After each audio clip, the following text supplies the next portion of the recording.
নিচের কোনটি কোনটি অমূলদ সংখ্যা? অমূলদ সংখ্যা। আচ্ছা, এই অপশনগুলো দিচ্ছি, তোমরা ট্রাই করো। গ নাম্বার উত্তর অমূলদ।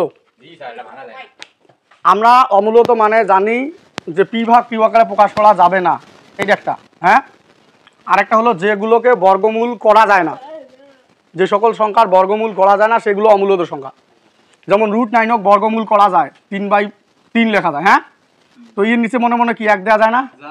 তাহলে এটা কি পি ভাগ কিউ আকারে প্রকাশ করা যায়, তাহলে সেগুলো হলো মূলদ।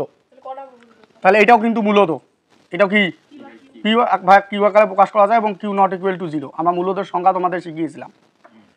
আর অমূলদ হলো যেগুলোকে রুট ভাঙানো যায় না, বর্গমূল ভাঙানো যায় না।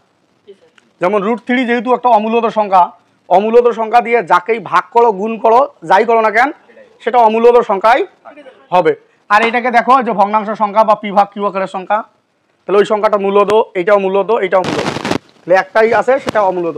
যদিও এটাকে পি ভাগ কিউ এর মতো দেখা যায়, কিন্তু এখানে দেখো যে বর্গমূলটা ভাঙানো যাবে না, বর্গমূলটা